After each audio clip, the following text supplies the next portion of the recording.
Wahai Ais, maukah aku habarkan atau aku tunjukkan kepadamu perkara yang dapat dipakai untuk berlindung dari semua orang-orang yang minta perlindungan. Jadi ini Rasul mengajarkan kepada Aisyah kalimat ini dipakai untuk perlindungan, minta perlindungan. Qala bala ya Rasulullah, maka kata Aisyah, tentu wahai Rasulullah sallallahu alaihi wasallam. Qala, maka kata Rasul, qul, bacalah, qul a'udzu birabbil falaq, bacalah surat qul a'udzu birabbil falaq wa qul a'udzu birabbin nas, bacalah surat al-falaq dan bacalah surat an-nas. Hatani suratani, inilah dua surat sebagai surat perlindungan. Nah, jadi dua surat perlindungan tadi yaitu surat Al-Falaq dan surat An-Nas. Kalau kita takut terhadap perkara yang gaib tadi, semisal takut kepada jin, takut kepada apa lagi? Kepada kesialan, maka mintalah perlindungan kepada Allah Subhanahu wa taala dengan membaca apa? Qul a'udzu birabbil falaq dan qul a'udzu birabbin nas. Hadis berikutnya, qala An-Nasa'i, telah berkata Imam An-Nasa'i,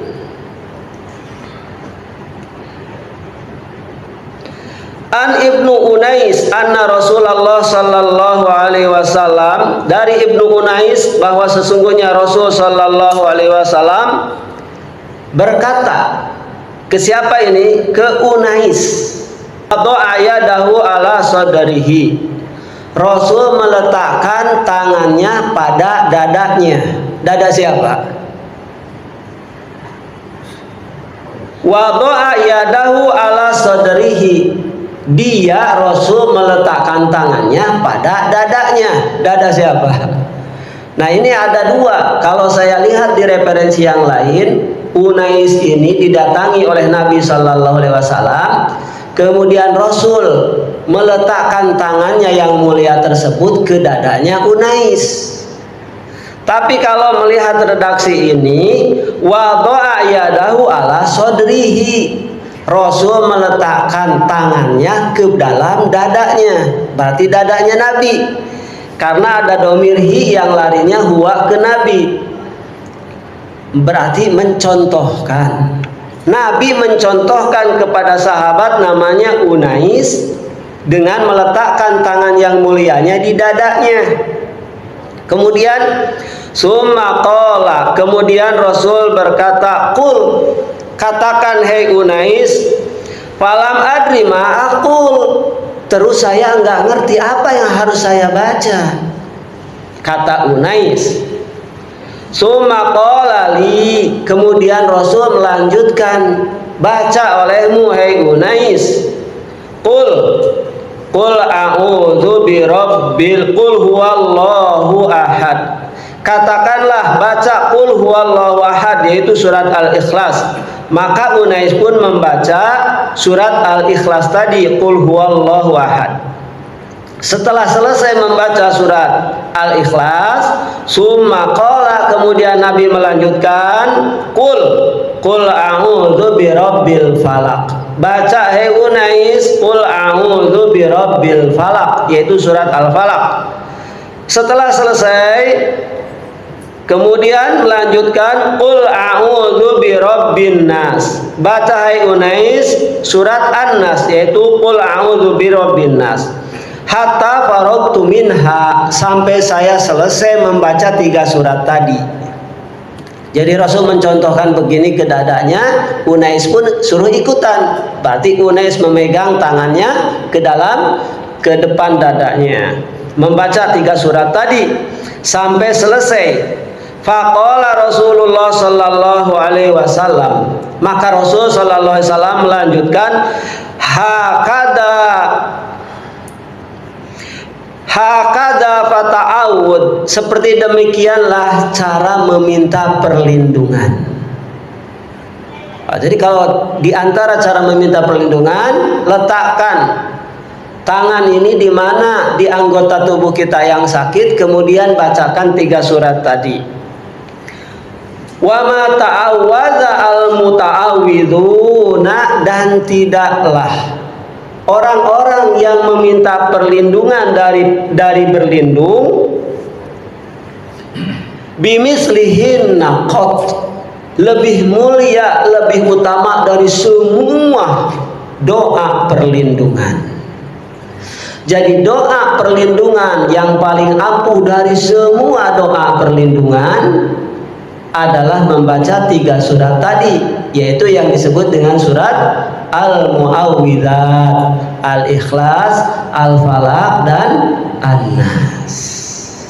Baik.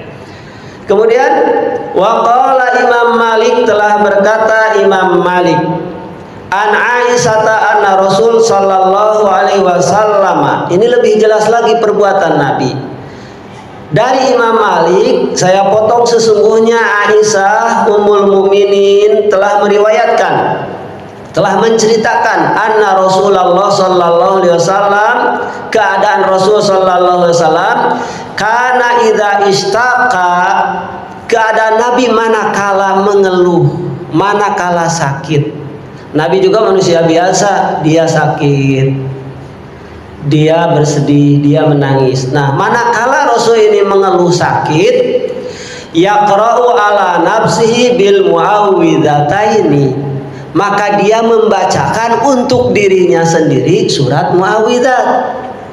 Lebih jelas ya. Kalau tadi mah mengajarkan kepada Unais, kalau sekarang mah Nabi kalau sakit dia membacakan untuk dirinya, yaitu surat Al-Mu'awwidzataini. Wayan fusu, kemudian meniupkannya.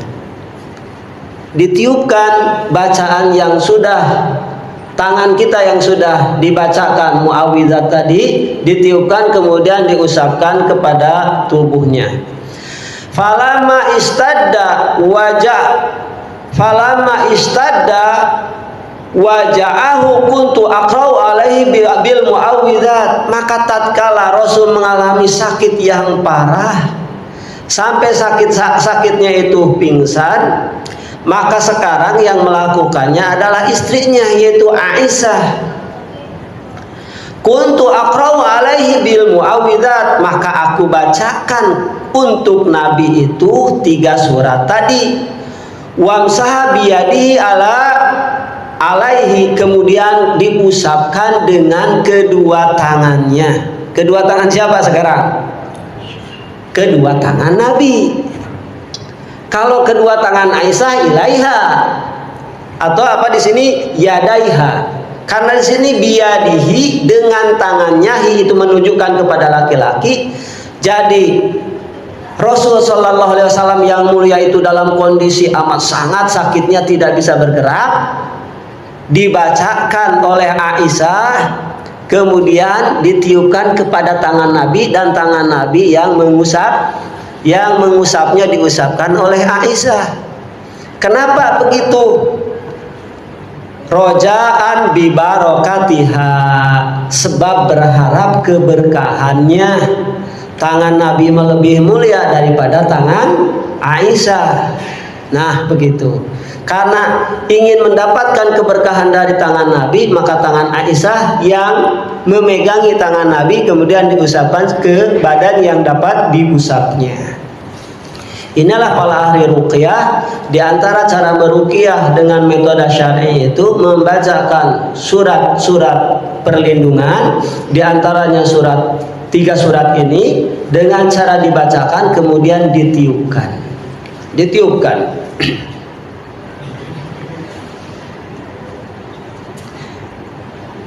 Hadis ini diriwayatkan oleh Imam Bukhari. Rawahul Bukhari. Hadis ini diriwayatkan oleh Imam Bukhari.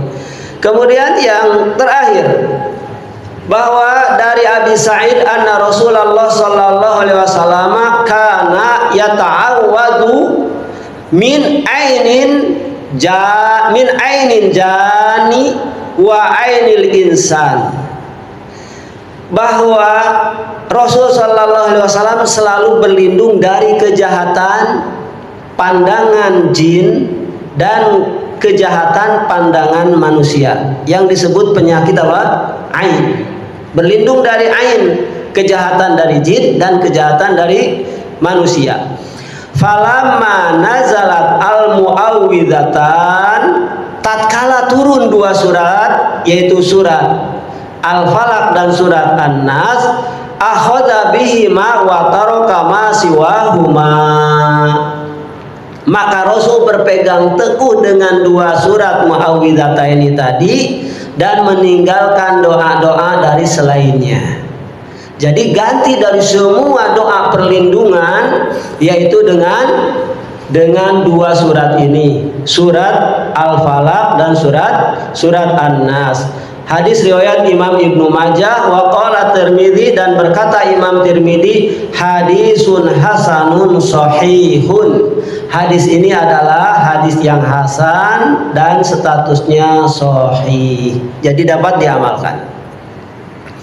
Jadi Rasulullah sallallahu alaihi wasallam sebelum turun surat-surat Muawwidzat, tiga surat pokok ini, sebab tiga surat pokok ini adalah intisari dari tauhid, diantaranya adalah mengamalkan wa iyyaka nasta'in, beristi'anah, beristi'adzah dan beristighosah, maka Rasul berlindung kepada Allah Subhanahu wa taala dari kejahatan jin dan kejahatan manusia dengan cara apa?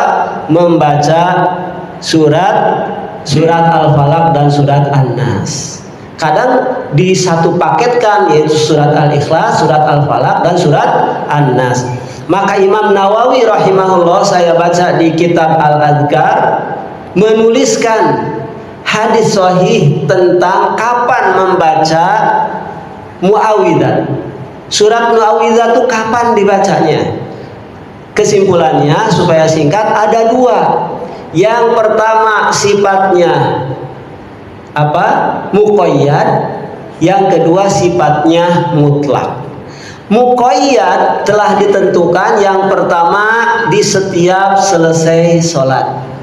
Baca qul a'udzu birabbil falaq, qul a'udzu birabbin nas, atau lebih afdal qul huwallahu ahad, Al-Ikhlas, qul a'udzu birabbil falaq dan qul a'udzu birabbin nas. Ini muqayyad. Yang kedua dibaca ketika hendak tidur.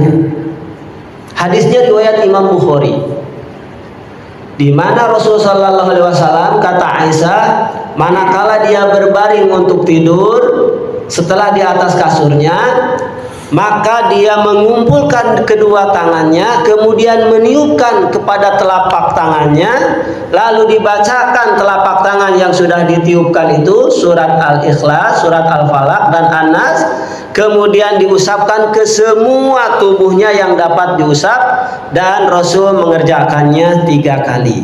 Jadi dua tuh yang sifatnya apa tadi? Yang sifatnya muqayyad. Kemudian yang ketiga, di dalam kitab Al-Adhkar tadi disebutkan, kata Imam Nawawi rahimahullah, dibaca di setiap pagi dan sore 3 kali. Jadi di waktu pagi 3 kali, di waktu sore 3 kali. Kemudian yang selanjutnya, bahwa selain dari itu boleh dibaca yang sifatnya mutlak. Kapan saja kita untuk menjaga diri atau menjaga anak dari rasa takut dan berlindung kepada Allah Subhanahu wa taala, bacalah surat Muawwidzat tadi. Bacalah surat Muawwidzat tadi. Oleh sebab itu, hilanglah sekarang kaidah-kaidah atau keyakinan-keyakinan batil. Di antaranya apa? Supaya tidak terkena ain. Biasanya anak digantungkan warnanya hitam dari kain di lehernya supaya tidak apa? Tidak terkena ain. Padahal sekarang hilanglah itu semua dengan keterangan-keterangan dari Nabi Sallallahu Alaihi Wasallam bahwa tidak ada perlindungan yang paling kuat, yang paling utama dari semua perlindungan kecuali 3 surat atau 2 surat tadi, yaitu surat Al-Falaq dan surat An-Nas. Baik.